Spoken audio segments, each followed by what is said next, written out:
ইসরায়েলের অজেয় আয়রন ডোম আজ একেবারে ফেল হয়ে গেছে। ইরান একসাথে ১০০ রকেট আর নিষিদ্ধ ক্লাস্টার বোমা ছুড়ে টেল আভিভের রাস্তায় আগুনের ঝড় তুলেছে। লারিজানির হত্যার বদলা শুরু হয়েছে।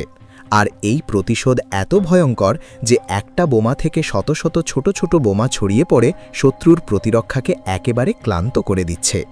এমন দৃশ্য বিশ্ব কখনো দেখেনি। এটা শুধু দুই দেশের লড়াই নয়, এটা পুরো মধ্যপ্রাচ্যকে আগুনে পুড়িয়ে দেওয়ার প্রথম ধাপ।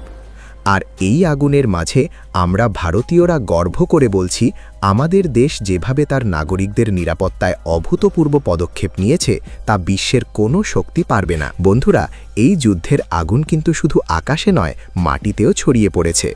লেবাননে ইসরায়েলের সেনা আর ট্যাঙ্ক সামনে এগোচ্ছে। দক্ষিণ লেবাননের বড় অংশ দখল করে নিয়েছে। এখানে যুদ্ধ এত নিষ্ঠুর যে এখন পর্যন্ত ৯০০-র বেশি মানুষ মারা গেছে, তার মধ্যে ১১১ জন শিশু।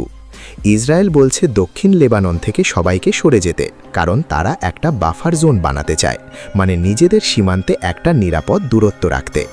হিজবুল্লাহ প্রতিদিন ১০০ রকেট ছুটছে, ইরানের মিসাইলের সঙ্গে একসাথে ইসরায়েলের আকাশে ঝাঁকিয়ে পড়ছে।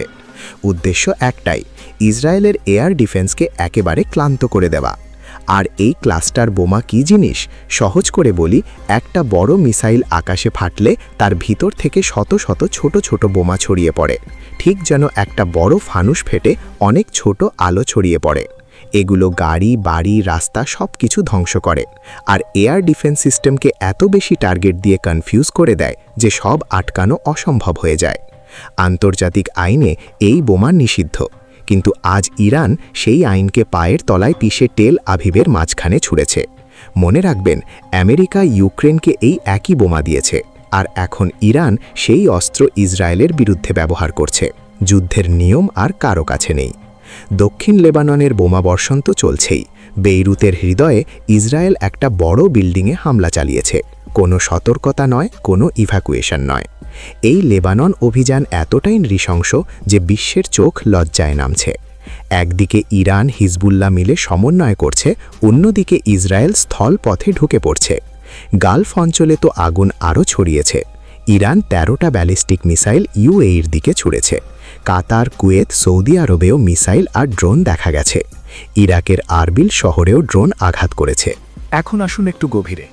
ইসরায়েলও পাল্টা হামলা চালাচ্ছে। ইরানের গ্যাস তেলের স্থাপনায় আঘাত, শীর্ষ নেতাদের টার্গেট, এমনকি নিউক্লিয়ার সাইটেও। বুশেহার নিউক্লিয়ার প্ল্যান্টের কাছে একটা প্রজেক্টাইল পড়েছে, কোনো ক্ষতি হয়নি বলা হচ্ছে। কিন্তু এই হামলার মানে বুঝুন।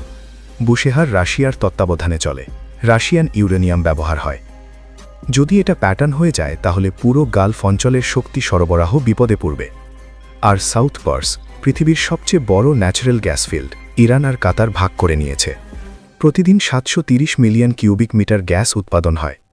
ইরান বলছে এখানে হামলা হয়েছে। আগে ইসরায়েল আমেরিকা এই বড় এনার্জি সাইট এড়িয়ে চলত, যাতে তেলের দাম না বাড়ে। এখন সেই নীতি বদলে গেছে, মানে এসকেলেশন আরও বাড়ছে, আর তেল গ্যাসের দাম আকাশ ছুঁয়ে যাবে।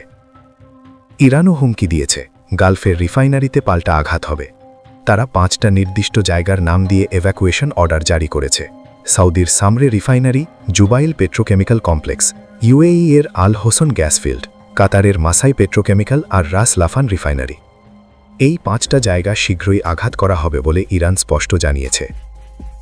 আপনারা যদি ভারতবাসী হন তাহলে কমেন্টে জয় শ্রীরাম লিখুন। অন্য দেশের বন্ধুরা আপনাদের দেশের নাম লিখুন। এই যুদ্ধ দেখে আমরা বুঝতে পারছি কেন ভারত তার নাগরিকদের জন্য অভূতপূর্ব সাহসী পদক্ষেপ নিয়েছে। বিশ্বের যে কোনো সংকটে আমাদের দেশ তার লোকদের প্রথমে রক্ষা করে। এবার আসল খবরটা খুলে বলি বন্ধুরা। এই পুরো আগুনের পিছনে আছে একটা বড় ঘটনা। ইরানের সিকিউরিটি চিফ আলী লারিজানি খতম। গতকাল ইসরায়েল দাবি করেছিল তাকে মেরেছে। রাতেই ইরান নিজে নিশ্চিত করেছে তার মৃত্যু। লারিজানিকে বলা হতো ইরানের ডি ফ্যাক্টো লিডার। এত গুরুত্বপূর্ণ ব্যক্তির মৃত্যু সাধারণত দেশকে ভেঙে দেয়, কিন্তু এখানে উল্টো হয়েছে। এই মৃত্যু এসকেলেশন ডেকে এনেছে। ইরান বলছে এটা তাদের প্রতিশোধ, আর সেই প্রতিশোধের প্রথম ধাপই ক্লাস্টার বোমা আর ১০০ রকেট দিয়ে আয়রন ডোমকে ফেল করা। এই প্রথমবার ইরান এমন নিষিদ্ধ অস্ত্র খোলাখুলি ব্যবহার করল যা আন্তর্জাতিক আইনে সম্পূর্ণ ব্যান্ড। একটা মিসাইল থেকে বেরিয়ে আসা শত শত বমলেট টেল আভিভের গাড়ি, বাড়ি সব ধ্বংস করে দিয়েছে। এয়ার ডিফেন্সকে এত বেশি টার্গেট দিয়ে ক্লান্ত করে দিয়েছে যে আয়রন ডোমার সামলাতে পারছে না। এখন ইরান হিজবুল্লাহ মিলে একটা সিনক্রোনাইজড অ্যাটাক চালাচ্ছে। হিজবুল্লাহ 100 রকেট প্রতিদিন, ইরানের মিসাইলের সঙ্গে একই সময়ে। ইসরায়েল জানে এটা তাদের প্রতিরক্ষা ভেঙে দেবার চাল, তাই তারা লেবাননে আরও গভীরে ঢুকছে, আকাশ থেকে বোমা ফেলছে। কিন্তু ইরানও থেমে নেই। তারা গালফের রিফাইনারি হুমকি দিচ্ছে, আর ইসরায়েল আমেরিকা ইরানের নিউক্লিয়ার আর এনার্জি সাইটে হামলা চালাচ্ছে। ডোনাল্ড ট্রাম্পের অবস্থা এখন খুবই জটিল।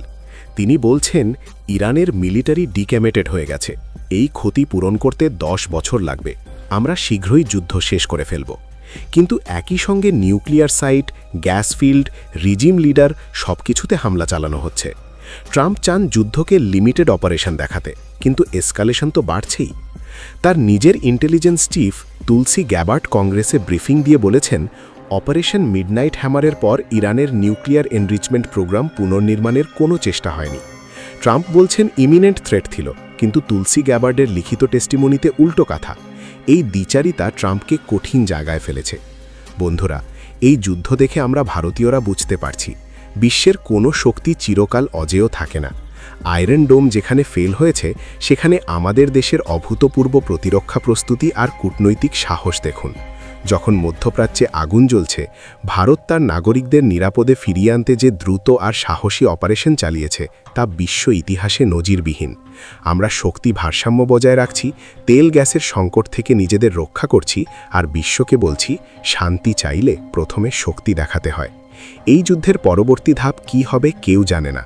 ইরান আরও হামলা করবে, ইসরায়েল পাল্টা জবাব দেবে, কিন্তু আমরা ভারতীয়রা গর্ব করে বলছি, আমাদের নেতৃত্ব যেভাবে দেশকে এই আগুন থেকে দূরে রেখে নাগরিকদের রক্ষা করছে, তা কোনো দেশের নেতা করতে পারবে না।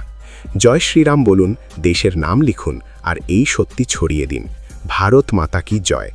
এই যুদ্ধ আমাদের শেখাচ্ছে, শক্তিশালী হও, সাহসী হও, নিজের লোককে আগে রক্ষা করো।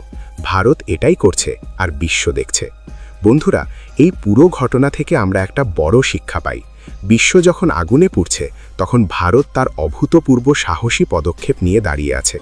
আমাদের প্রধানমন্ত্রীর নেতৃত্বে দেশ যেভাবে নাগরিকদের নিরাপত্তায় প্রথম অগ্রাধিকার দিয়েছে, তা কোনো দেশের ইতিহাসে নেই।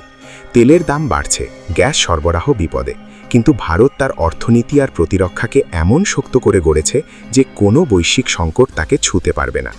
আয়রন ডোম ফেল হয়েছে বলে ইসরায়েলের মতো শক্তিশালী দেশও আজ অসহায়, কিন্তু আমাদের আকাশ প্রতিরক্ষা ব্যবস্থা আর কূটনৈতিক দৃঢ়তা বিশ্বকে দেখিয়ে দিচ্ছে, সত্যিকারের শক্তি হলো নিজের লোককে রক্ষা করা।